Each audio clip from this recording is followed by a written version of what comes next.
capítulo 20, sobre o Evangelho e a extensão da sua graça.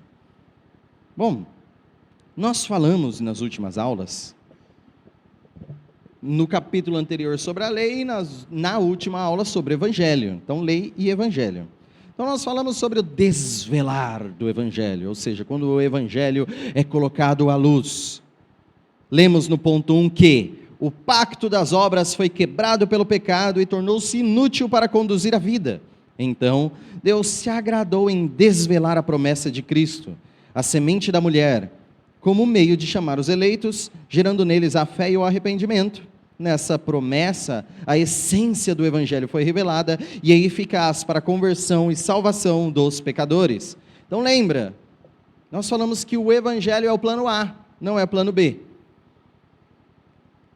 Não houve uma transformação de plano aqui. Sempre Cristo foi o plano único de Deus.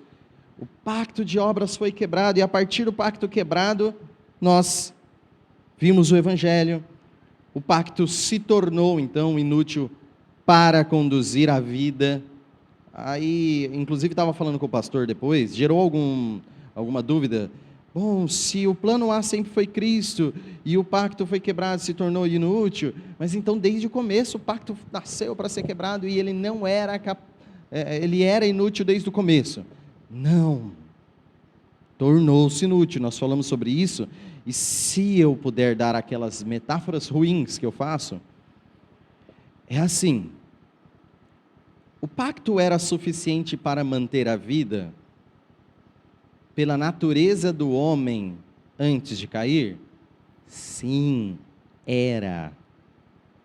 Da mesma forma que, vamos dizer, que foi dado a você um veículo, um carro, que no tanque tem o suficiente para 100 quilômetros, e te dado um destino de 100 quilômetros.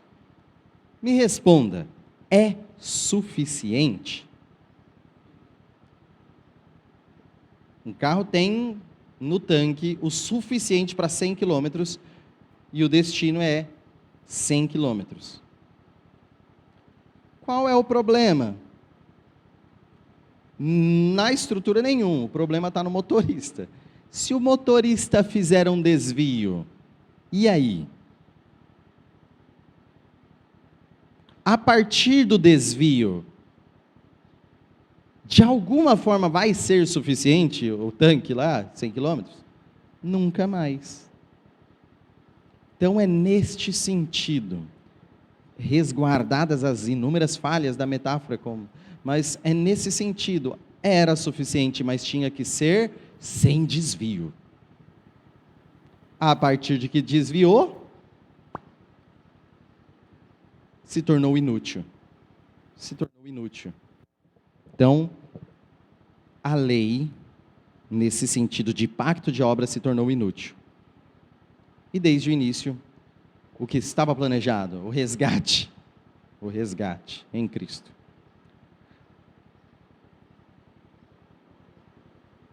Pode falar, Esteban. Tem como um segundo microfone, por favor, se possível, todos aguardem. Eu vou falando assim só para preencher o tempo, tá? Não sei se já perceberam. Bom, já que o irmão dispõe somente de 15 minutos, vamos jogar lenha na fogueira nisso daí? Porque dentro da teologia reformada, essa ideia de que se tornou inútil complica um pouco, porque sendo Deus soberano, então ele foi incapaz de estabelecer um pacto que fosse suficiente. E aí as soluções têm sido as mais variadas, mantendo a soberania de Deus. Que o propósito geral desses pactos inferiores, né, até chegar na graça, seria apenas mostrar a incapacidade do ser humano e a necessidade de um Redentor. Por quê? Porque se ele se torna inútil literalmente nesse sentido... Não, inútil para levar a vida. Isso, se ele se torna inútil, Ou seja, quer dizer que antes era, como de fato o irmão está propondo, e o irmão está fazendo isso em consonância com o capítulo 20. Se ele se torna inútil, quer dizer que a vinda de Jesus é contingente e não planejada de antemão. Entendeu? Então, essa é a situação que desagrada, às vezes, nessa postura, né? Porque fica complicado. A forma mais suave de solucionar essa situação é esta, né? Desde sempre o plano foi que Deus encarnasse. De fato, Jesus, quanto Logos, ele é eterno. Logo, ele precisava mostrar fehacientemente, né, sem lugar a dúvidas, que o homem é incapaz de ter essa vida em si mesmo. Então, aí nos leva a outra questão de se ele, em algum momento, foi tensionado com tal propósito, né? E não com um propósito mais do que pedagógico.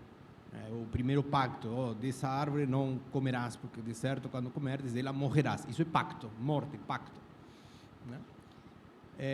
Então, essas coisas são as que ficam complicadas, às vezes, para explicar para fora.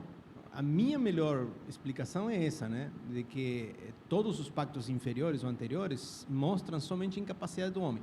Porque se nós estivéssemos na situação de Adão, faríamos exatamente a mesma coisa. Sim, sim.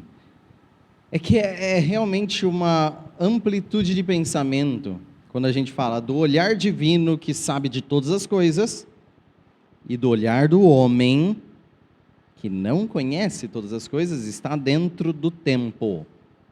Então, dentro do tempo, no olhar do homem, em determinado ponto antes da queda, dentro do tempo, no olhar do homem, antes da queda, no aspecto de pacto de obras, a lei manteria a vida. A partir de que o homem quebrou a lei, não é por causa do homem possível alcançar vida pela lei. Ele não consegue. Então é só para mostrar o estado pré-queda e o estado pós-queda. E que a lei continuou perfeita. Mas no aspecto de pacto de obras, ela não é capaz de levar o homem à vida. É esse o entendimento. Mas se olharmos do olhar divino, obviamente, tudo isso, desde o princípio, teve só o objetivo de ensinar, levar a Cristo. Então, pensem nessa questão do carro. Sabendo Deus que iria ter o desvio, ele, mesmo assim, dá o carro e com aquela quantidade de combustível, bem na metáfora, para mostrar o resgate em Cristo, desde o princípio. Então, a utilidade é pedagógica. Mas há uma inutilidade para chegar ao destino, que é a vida na lei. A lei sozinha não consegue fazê-lo pela fraqueza da carne. Tanto que a lei em si tem essa possibilidade de conceder vida pelos versículos que lemos. E Cristo cumpre a lei e nos dá vida. Mas, óbvio que todas essas reflexões filosóficas, a gente tem que separar esses dois olhares.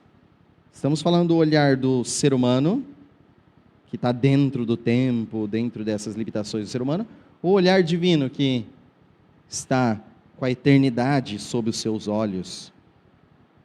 Então é nesse sentido de que no olhar humano, a lei antes da queda, o homem tinha capacidade de cumprir, depois da queda, incapaz de cumprir. Por isso, depois da queda, o homem não conseguirá, obviamente, e vida pelo cumprimento da lei. Por isso, desde o princípio, como é a salvação? Se desde o primeiro homem não é pela lei, é pela fé desde Adão. E fé no quê? Fé na promessa, na palavra de Deus que prometeu salvação ao homem. E onde nós vemos essa proto-promessa, esse proto-evangelho? Gênesis 3,15, nós lemos, falando de que, em essência, como diz o texto, viria fruto de mulher, aquele que feriria a cabeça da serpente, sendo ferido no calcanhar, lembrando que é uma vitória com o sofrimento, vamos dizer assim, foi prometido ali. E a fé na promessa, a fé em Deus, operada sempre por Deus, como o próprio Cristo é autor da fé, é a salvação sempre. Sempre a salvação é pela fé. É este o primeiro ponto. Comentários ou perguntas? Sempre, todos os tempos. Salvação pela fé. Ponto 2, nós falamos que a fé é somente pela palavra. Somente através da palavra. Através da revelação especial de Deus. Ou seja, lemos no ponto 2 que essa promessa de Cristo e de salvação por meio dele é revelada somente pela palavra de Deus. Nem as obras na criação ou providência com a luz da natureza desvelam Cristo, ou a graça por meio dele, nem mesmo de uma forma geral ou obscura, muito menos os homens destituídos da revelação dele, pela promessa ou o evangelho, poderiam ser assim habilitados para alcançar a fé salvífica ou o arrependimento. Ou seja, nós falamos que existe uma revelação de Deus na natureza. Deus se revela através da natureza, na sua majestade e divindade, na existência do Criador. Mas essa revelação geral a todos na natureza, ela não desvela Cristo. Ela não traz à luz o evangelho salvífico. Não. Então, não importa que nível de meditação, a gente comentou, né? Determinado povo lá fica meditando, olhando lá para a cachoeira linda e fala assim, Jesus através da cruz. Não, nenhum povo. Então, a revelação natural, ou seja, a criação, não revela o evangelho, não desvela Cristo. Então, sem a revelação da promessa, sem a palavra de Deus, não há fé, não há arrependimento e não há salvação. Então, sempre é necessário comunicar Cristo. Esse é um chamado seu, sempre é necessário comunicar Cristo, através de palavras, através de qualquer tipo de comunicação objetiva de Jesus, seja falada, escrita, cantada, por língua de sinais, não importa, falem de Cristo, exponham o Evangelho, cantem o Evangelho, preguem o Evangelho, exponham Cristo, e nós aqui podemos louvar porque nós temos ouvido, cantado, orado o Evangelho. Então, compartilhe esse Evangelho. Falamos disso e não vai dar tempo de entrar no ponto de hoje, que é o ponto 3, falando sobre essa soberania de Deus, sobre quando e onde o Evangelho é pregado. Falaremos disso. Se quiser já preparar suas perguntas e respostas, esteja pronto. Algum comentário final? Algum compartilhamento? Foi só um resgate para ficar vívido na nossa memória. Não havendo, vamos nos colocar de pé e encerrarmos